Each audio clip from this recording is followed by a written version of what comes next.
Om Sri Sai Ram. Upanishad Vahini Chapter 10. Aitareya Upanishad. Freedom from delusion results in vision of Atma.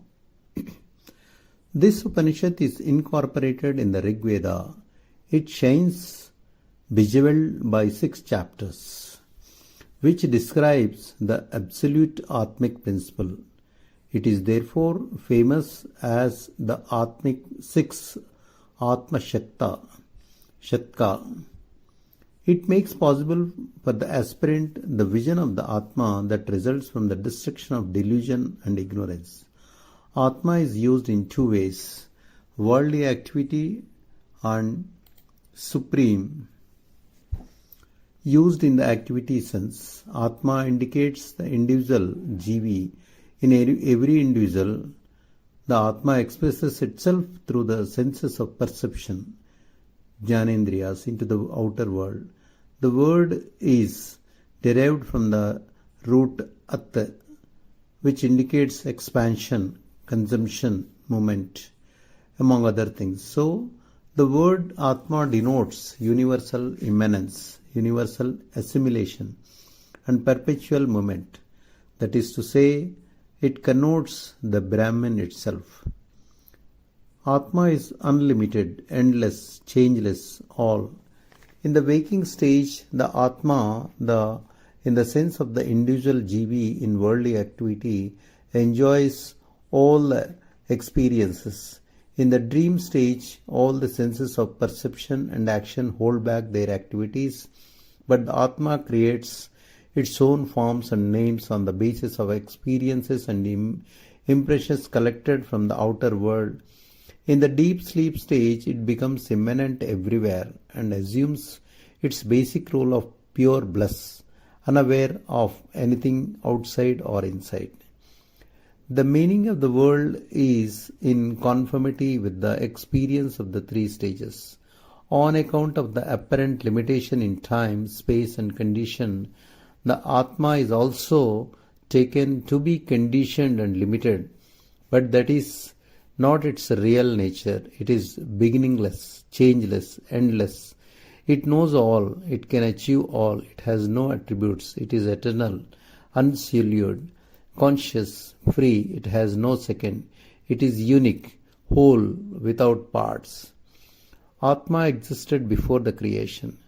The external world is cognized through direct perception, etc. Therefore, all that is capable of being pointed out as this or that, or of being indicated by a name or a form, is subsumed by the idea of creation, srishti.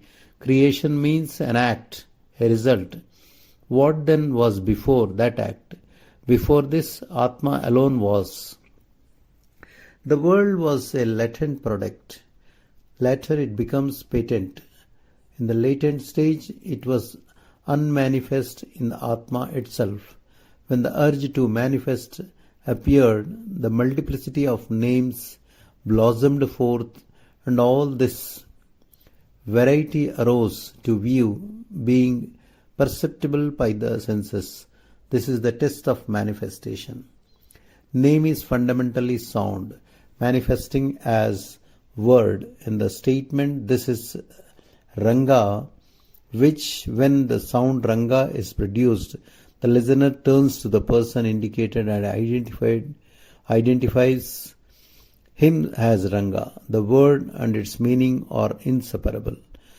The two were both non-existence before creation. Therefore, the Atma and the unmanifested creation Jagat were unreachable by the intelligence and the world that it fashions. After creation, since name and form become the essence of all this, everything can be grasped by words and meaning. The non-dual that was, is, and will be is the Atma.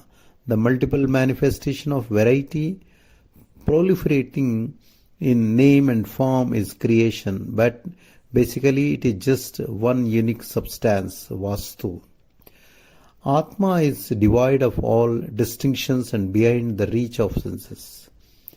The one uniform ocean appears as foam, bubble, wave, and wavelet. So too, creation made manifest the apparent manifoldness from the changeless one. Manifoldness is due to myopia, ignorance. There is no need to post a second entity other than the Atma. Ignorance or myopia or illusion is but a product of the will of the Atma. It is not distinct from the Atma. Strength is not distinct from the strong person, is it? The Atma is devoid of distinctions from the same kind, from different species, or from own characteristics. It is categorically declared as the one only. But it does not become clear so soon that all this is one. The idea is just like the rope appearing as the snake or the deluding mirage. The Atma also misleads us as creation, Jagat. It is all a magician's trick manipulated by the wish of the Absolute. The rope is the prime cause for the illusion of the snake on the rope. The Atma is behind the reach of the senses. It has no limits or body. It has no limbs or body. Only the explanation that it is all an unreal illusion can satisfy the critic who questions how creation can emanate from the Atma, which is pure consciousness only. Everything is Atma, even the deluding illusion, Maya, of variety. It is so strong that it causes execution of deeds through instruments like the sensory organs. You then declare that it is your will and power that did. Though it is the delusion that was manifested by Atma that accomplished it. Atma governs the deities of the senses. The world thus created is devoid of consciousness. So it has to be fostered like a mission, yantra. How can a mission operate after its manufacturer and even installation without a mechanic or mechanist? He created the first incarnation of Brahman, Virat Purusha, out of the 5 elements. He also endowed that first incarnation with head and limbs like the figure of the clay made by the potter from earth dug up by him. That first incarnation was produced from the elements. From the limbs of that perfect person, the world rulers, Palokas, were created. Then each sense was separated and equipped with the appropriate deity. In front, the face, the mouth with Agni as the deity of speech, the function of the mouth, the nose and the ears, eyes. In this manner, the senses and their respective deities were created and assigned. These deities bless the senses and see that they function properly. The external appearance of the eye, the nose and the ear may be quite right, but without the help of the presiding deity, they may not function at all. The cow and the horse were created from the waters and offered to the gods. But the gods were still discontented. So, to answer their prayers, human beings were created similar to the first incarnation of Brahman, Virat Purusha. Since that human being was associated with the discrimination, Viveka, the gods were delighted. All bodies other than the human are merely instruments for experiencing the fruits of action. The human is the only instrument for liberation.